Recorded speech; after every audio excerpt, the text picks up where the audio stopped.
தேவன் வார்த்தையாகவே இருக்கிறார். வார்த்தையை அன்றி தேவன் இல்லை என்பதை திட்டமாய் திறந்து விடுங்கள். இயேசு கிறிஸ்தவ மதத்தை ஸ்தாபிக்கிறதுக்காக வரல, மனிதர்களுக்கு நன்மையை கொடுப்பதற்காக வந்தார். நம்பிக்கையே இல்லைன்னு சொன்னா நம்பிக்கை இருக்கிறது, அது தேவனுடைய வார்த்தைக்குள்ள இருக்கிறது. அருமையானவர்களே, கர்த்தர் நல்லவர் பார். எந்த தீமைக்கு அவர் காரணர் அல்ல, எந்த பிரச்சனைக்கு அவர் காரணர் அல்ல. நிச்சயமாகவே நமக்கு ஒரு முடிவு இருக்கிறது. என்னன்னு கேட்டா அது வெற்றி தான்.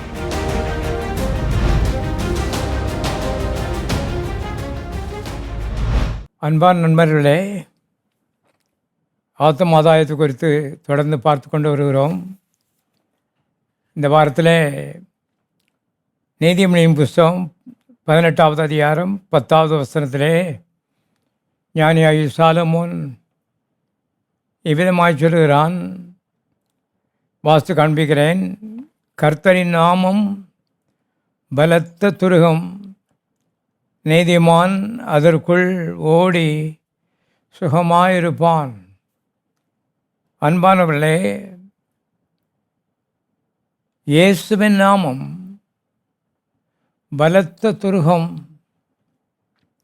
நீதிமான் அதற்குள் ஓடி சுகமாயிருப்பான் என்ற நற்செய்தியை இங்கே ஞானியாகி சாலமோன் ஆபத்து நிறைந்த நாட்களிலே அவன் சொல்லுறதை பார்க்கிறோம். பாதுகாவலற்ற ஒரு உலகத்தில் வாழ்ந்து கொண்டிருக்கிறோம்.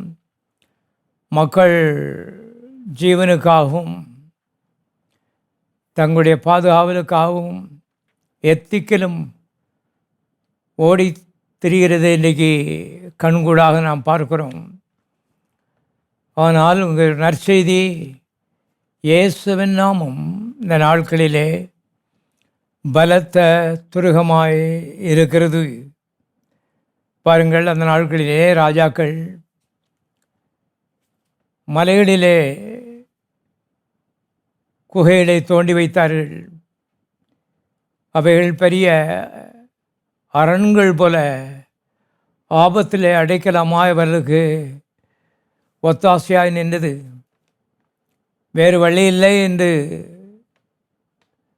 கண்டபொழுது அவர்கள் ஓடிப்போய் அந்த துருகத்துக்குள்ளே ஒளிந்து கொண்டார்கள் என்று சரித்திரம் சொல்லுகிறது. தப்பிக்கொண்டார்கள்.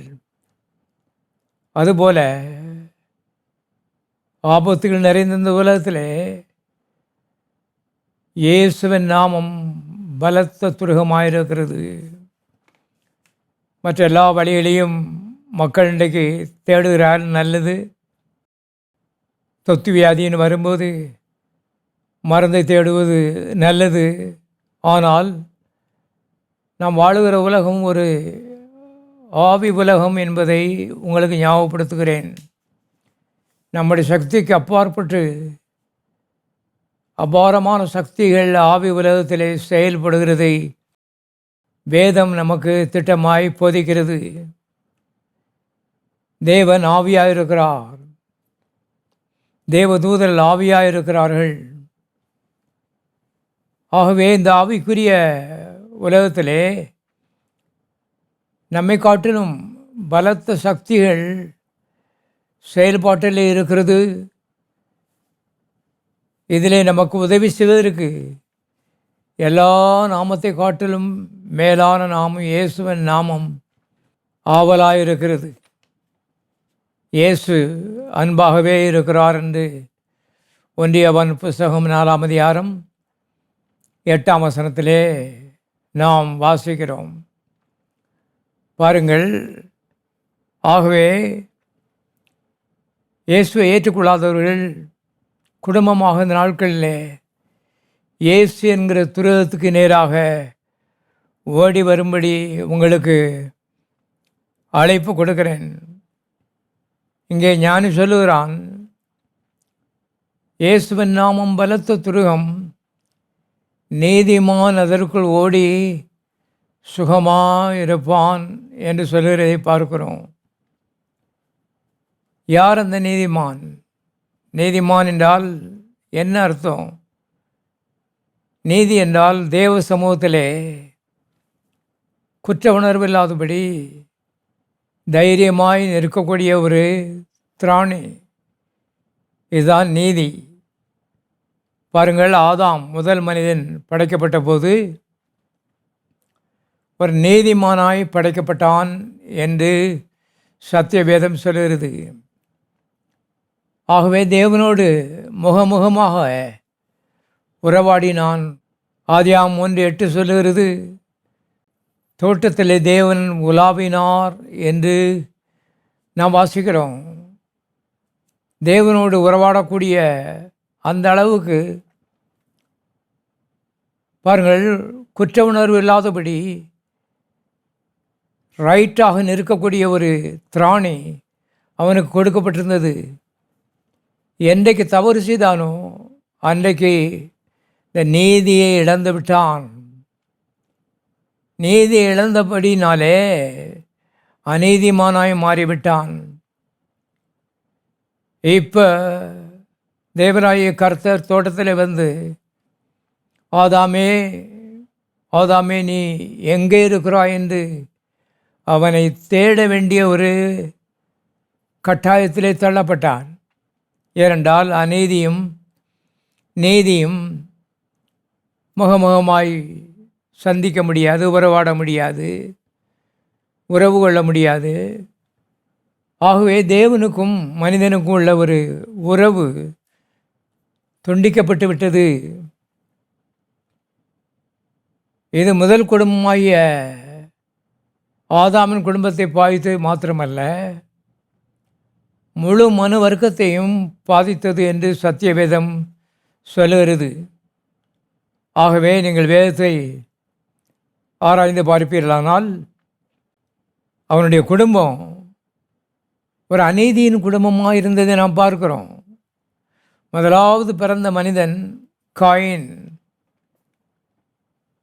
பாருங்கள், அவன் ஒரு கொலைகாரனாக இருந்தான் என்று சத்தியவேதம் சொல்கிறது. சொந்த தம்பியே வயல்வெளியிலே கொன்று போட்டான்.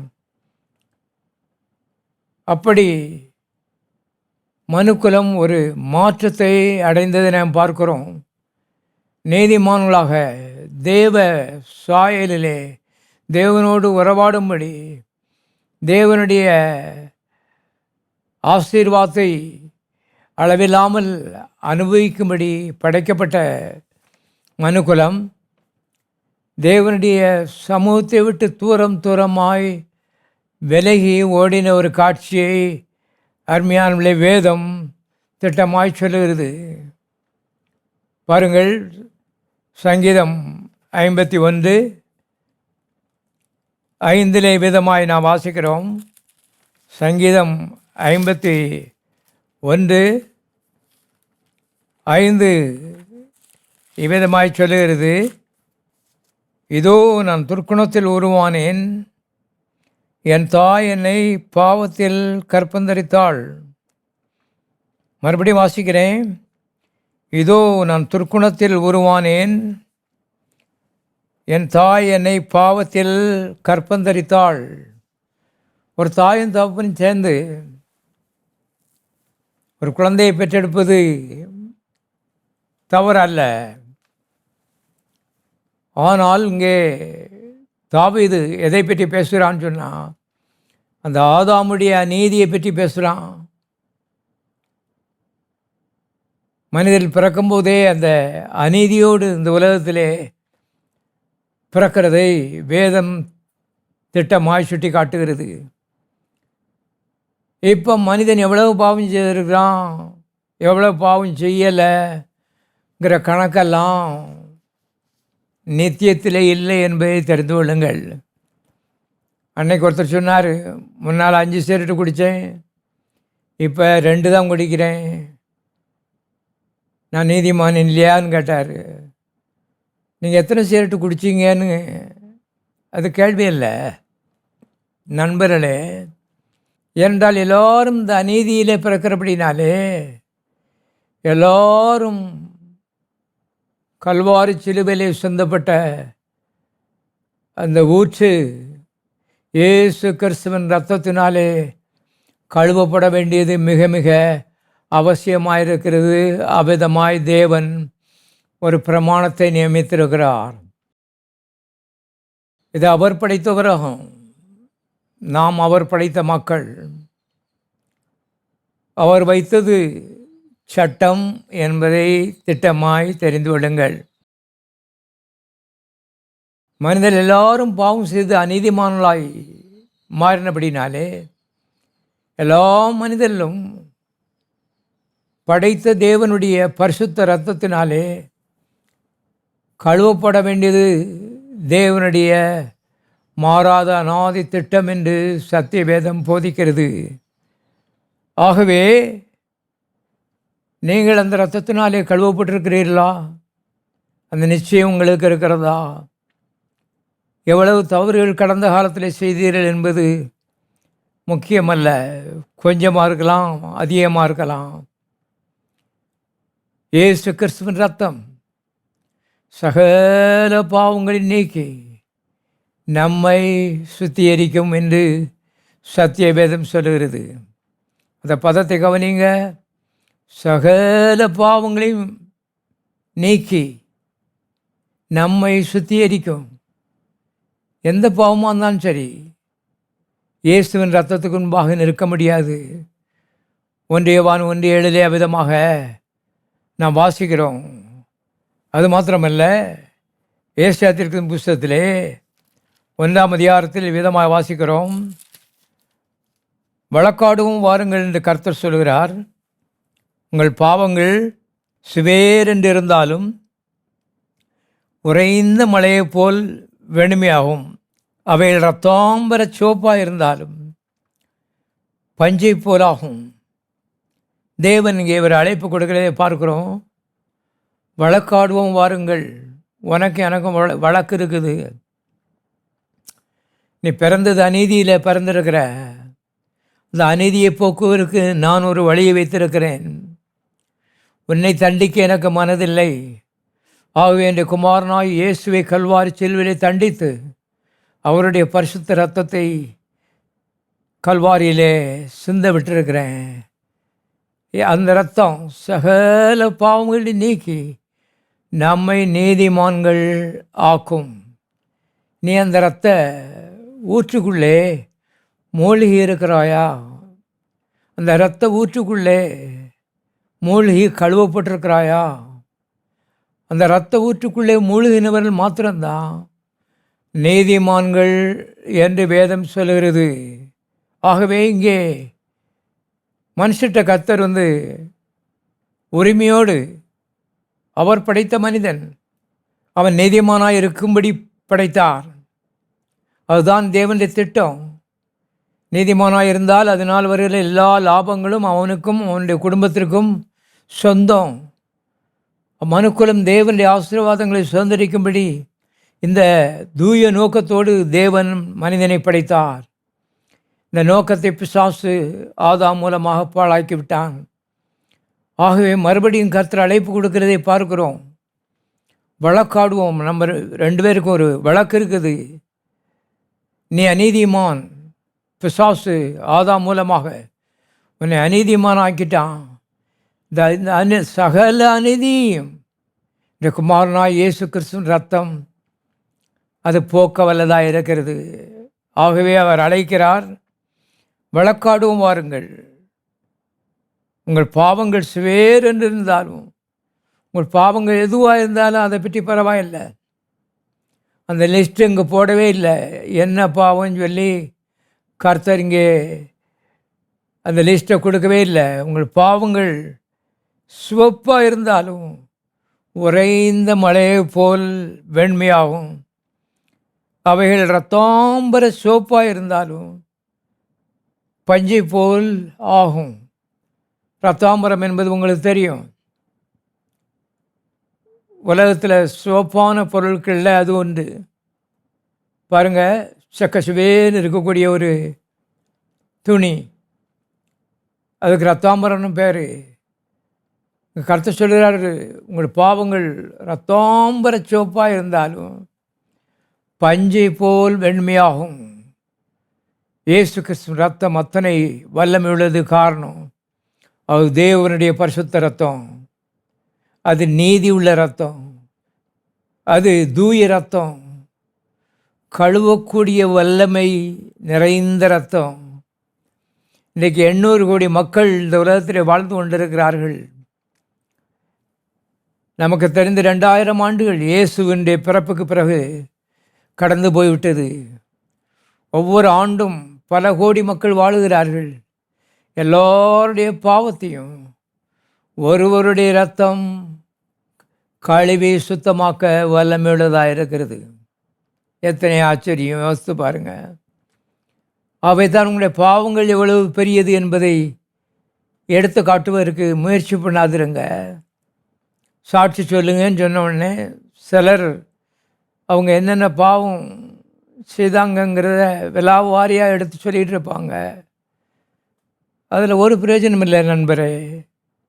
கோடிக்கணக்கான மக்கள் இருக்கிறார்கள், கோடி கோடியான பாவங்கள் செய்திருக்கிறார்கள். இந்த விலாவாரியாக விவரிக்கிறதுல எந்த லாபமும் இல்லை. ஆனால் எல்லா பாவங்களையும் கழுவி பஞ்சை போல் வெண்மையாக மாற்றுகிற வல்லமையுள்ள அந்த இயேசுவின் இரத்தத்தின் மேன்மை அது உங்களுக்குள்ளே, மனதிலே, உள்ளத்திலே ஆழமாய் பதிந்திருப்பதாக. அதை பற்றிய உயர்ந்த ஒரு மதிப்பையும் மரியாதையும் வைத்திருங்கள். அந்த இரத்தம் உங்களை கழுவி அநீதிமானாயிருந்தவனை நீதிமானாக்குகிறது. பிசாசின் மகனாயிருந்தவனை தேவனுடைய பிள்ளையாக்குகிறது. நரகத்துக்கு போனவனை பரலோகத்துக்கு நடத்துகிறது. தாழ்வை நோக்கி பயணம் பண்ணவனை உயர்வை நோக்கி பயணம் பண்ணும்படி அந்த இரத்தம் ஒரு பெரிய மாற்றத்தை உங்களிலே உண்டாக்குகிறது. அந்த இரத்தத்தின் மேன்மை உங்களுக்கு தெரியுமா? அதை பற்றி மேனு பாராட்டுங்கள், அதை பற்றி பேசுங்கள். பாருங்கள், இங்கே ஏசாயா அதை குறித்து பழைய ஏற்பாட்டிலேயே அந்த இரத்தத்தை குறித்து ஒரு வெளிச்சம் அவனுக்கு இருந்ததுனால அவன் சொல்கிறான், ரத்தாம்பர சிவப்பாக இருந்தாலும் பஞ்சு போல் வெண்மையாகும். உங்களுக்கு தெரியும் பஞ்சு எவ்வளவு தூய்மையாய் வெண்மையாக இருக்கிறது என்று. ஆகவே ஏன் பாவத்தை கடவுள் மன்னிப்பாரா என்கிற கேள்வியோடு ஒருவேளை நீங்கள் உட்கார்ந்து கொண்டிருக்கலாம். ஆனால் கர்த்தர் சொல்கிறார், வழக்காடும் வாருங்கள். ஒரு வழக்கு உனக்கு எனக்கு இருக்கிறது. நீ நீதிமானாக மாற வேண்டும். உன்னுடைய குடும்பம் நீதிமானாக மாற வேண்டும். நான் வைத்திருக்கிற ஆசீர்வாதங்களை நீங்கள் சுதந்திரிக்க வேண்டும். சுதந்திரித்து விட்டு நீங்கள் பரலோகத்துக்கு போக வேண்டும். நீங்கள் நரகத்துக்கு தப்ப வேண்டும். அதற்காக கல்வாரி சில்லை என்ற குமாரனை ஏக பலியாக கோடி கோடி மக்களுக்கு, பல்லாயிரம் ஆண்டுகளுக்கு கீழே வாழ்ந்த மக்களுக்காக ஏக பலியாக, ஒரு பலியாக நான் ஒப்பு கொடுத்துருக்கிறேன். அதற்கு நீ மரியாதை கொடுக்கும் பொழுது நான் உனக்கு மரியாதை கொடுக்குறேன். உன்னை நீதிமான்னு சொல்கிறேன், அவ்வளவுதான். ஏனென்றால் நான் படைத்தவர். ஒரு அநீதிமானை நீதிமானாய் மாற்ற எனக்கு லேசு. ஆகவே மனிதராலே கூடாது, தேவனாலே கூடும் என்று சத்தியவேதம் திட்டமாய் சொல்லுகிறது. பாருங்கள், சகரியாவின் புஸ்தகத்திலே சகரியா இப்படி சொல்கிறான், அந்நாளிலே பாவத்தையும் அழுக்கையும் நீக்க தாவீதின் குடும்பத்தாருக்கும் எருசலேமின் குடிகளுக்கும் திறக்கப்பட்ட ஒரு ஊற்று உண்டாயிருக்கும். கல்வாரியை குறித்து இங்கே தீர்க்க தரிசனமாக அவன் சொல்கிறான். கல்வாரின்னு வரல, அதுக்கு முன்னால் உள்ள பழைய ஏற்பாட்டு பரிசுத்தவான் சகரியா அவன் இங்கே சொல்லும்போது திறக்கப்பட்ட ஒரு ஊற்று மக்களுக்கு உண்டாயிருக்கும். ஊற்றுன்னா அவங்களுக்கு தெரியும். எவ்வளோ அழுக இருந்தாலும் சரி, அடிச்சிட்டு போகக்கூடியத சக்தி அதற்குள்ளே இருக்கிறது. இயேசுவின் விலாவிலிருந்து வடிந்த அந்த ரத்தம், இயேசுவின் கரங்கள் கால்களிலிருந்து வடிந்த அந்த ரத்தம், அந்த ஊற்று சகல பாவங்களை நீக்கி நம்மை நீதிமான்களாக மாற்றுகிறது. இங்கே தாவீது சொல்லுகிறான், இதோ என் தாயினை துர்க்குணத்திலே அவள் கருத்தரித்தாள். ஆனால் ஏசாயாவுக்கு இன்னும் மேன்மையான ஒரு வெளிச்சம் இருந்தபடியினால அவன் சொல்லுகிறான், உங்கள் பாவங்கள் சிவேர்ந்து இருந்தாலும் அது பஞ்சை போல வெண்மையாகும். ஆகவே இந்த மாலை வேளையிலே உங்களுடைய பாவங்கள் கழுவப்படுவதற்காக இந்த கல்வாரி மலைக்கு ஓடி வாருங்கள். இரத்தத்தினாலே கழுவப்பட்டு நீதிமான்களாக மாறுங்கள். நீதிமான்களாக மாறினவர்கள் நீங்கள் இந்த இயேசு என்னும் நாமத்திற்குள்ளே இன்னும் கொஞ்சம் ஓடி வாருங்கள். அதுதான் கர்த்தருடைய ஆவியார் இந்த மாலை வேளையிலே உங்களுக்கு சொல்லுகிற ஆலோசனை. ஞானி ஆகிய சாலமோன் மகா பெரிய ஞானி, உலகத்திலே பெரிய ஞானி என்று கடவுளே சொன்னார். அவ்வளோ பெரிய ஞானி அவன் சொல்கிறான், கர்த்தருடைய நாமம், இயேசுவின் நாமம் பலத்த துருகம், நீதிமான் அதற்குள் ஓடி சுகமாயிருப்பான். பாருங்கள், ஒரு மனிதன் இயேசுவிடத்தில் வரும் பொழுது கடந்த காலங்கள் மறைகிறது, புதிய காலம் ஆரம்பிக்கிறது. ஒரு கிமு ஒரு கிபி உண்டாகிறது. கிறிஸ்துவை சந்தித்ததுக்கு முன்னால் உள்ள வாழ்க்கை, கிறிஸ்துவை சந்தித்ததுக்கு பின்னால் ஒரு வாழ்க்கை, அப்படி ஒரு ஆச்சரியப்படத்தக்க ஒரு மாற்றம் அந்த வாழ்க்கையில் உண்டாகிறது. ஒருவன் கிறிஸ்துவுக்குள் இருந்தால் புது சிருஷ்டியாக இருக்கிறான். பழையவள் எல்லாம் ஒளிந்து போயின, எல்லாம் புதிதாயின என்று சத்தியவேதம் சொல்கிறது. எங்கே? அவனுடைய உள்ளத்திலே, மனதிலே அல்ல, சரீரத்தில் அல்ல, உள்ளத்திலே. பாருங்கள், ஆகவே அவன் பிசாசின் குடும்பத்திலிருந்து பிடுங்கி எடுக்கப்பட்டு தேவன் குடும்பத்துக்குள்ளே வைக்கப்படுகிறான். பாவ வாழ்க்கையிலிருந்து பிடுங்கி எடுக்கப்பட்டு பரிசுத்த வாழ்க்கைக்குள்ளே அவன் வைக்கப்படுகிறான். ஒரு பெரிய மாற்றம் அவனுக்குள்ளே ஏற்பட ஆரம்பிக்கிறது.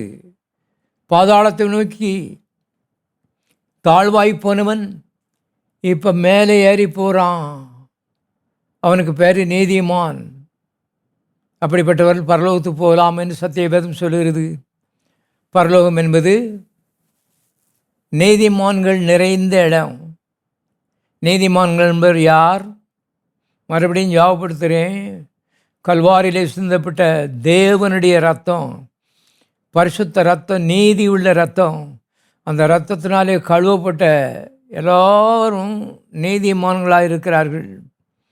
அவர்கள் எந்த மதத்தையும் சேர்ந்திருக்கலாம், எந்த ஜாதியும் சேர்ந்திருக்கலாம், எந்த சமுதாயத்தையும் சேர்ந்திருக்கலாம், எந்த தவறையும் செய்திருக்கலாம். அதை பற்றி பரவாயில்ல. கிறிஸ்து வலிமயமாக உங்களுக்குள்ளே இருக்கிறார் என்று கொலோசையில் நாம் வாசிக்கிறோம்.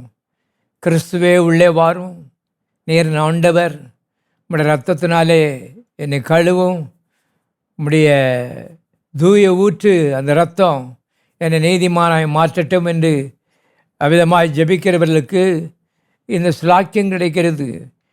ஆகவே மனிதன் அநீதிமானாய் பிறந்தவன் வேறு எந்த வழியிலும் நீதிமானாக மாற முடியாது.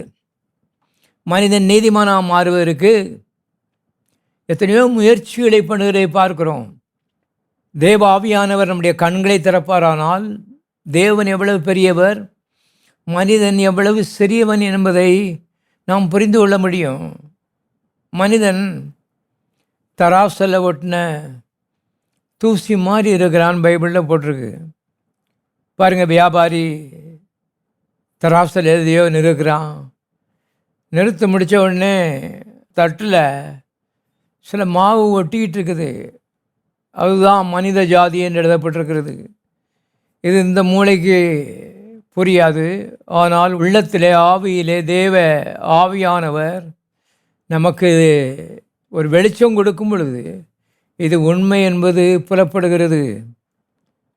ஆகவே இந்த சின்ன மனுஷன் பாருங்க, இந்த பெரிய தேவனுடைய சட்ட திட்டங்களுக்கு அப்படியே கீழ்ப்படியும் பொழுது அருமையானுள்ளே நித்திய ஜீவன் அல்லது பரலோகத்தில் இவனுக்கு ஒரு இடம் கொடுக்கப்படுகிறது. நீதிமான்கள் இந்த கூட்டத்தில் இவன் சேர்க்கப்படுகிறான். இந்த நீதிமானை பார்த்து கற்று சொல்கிறாரு, கர்த்தருடைய நாமம் பலத்த துருகம், நீதிமான் அதற்குள் ஓடி சுகமாயிருப்பான். இதுக்கு மேலே எங்கே ஓடுறது? ஏசு நாட்டில் ஓடி வந்தாச்சு, இதுக்கு மேலே எங்கே ஓடுறது? அருமையானவர்களே, தேவன் என்பவர் மகா ஆழமானவர், அன்பிலே ஆழமானவர், இரக்கத்திலே ஆழமானவர், மன உருக்கத்திலே ஆழமானவர், தியாகத்திலே ஆழமானவர். ஆழமானவர், ஆழம், நீளம், அகலம், உயரம், அன்பிலே அது கண்டுபிடிக்க முடியாது என்று சத்தியவேதம் சொல்லுகிறது. பாருங்கள், ஆகவே இந்த இயேசுவுக்குள்ளே, அவருடைய அன்பிலே, அவருடைய இரக்கத்திலே, அவருடைய பாதுகாவலிலே, அவருடைய சுகத்திலே இன்னும் கொஞ்சம் ஆழமாய் நெருங்கி ஓடி வாருங்கள், இது உங்களுக்கு நல்லது என்று ஞானியாகி சாலமோன் சொல்லுகிறதை நாம் பார்க்கிறோம்.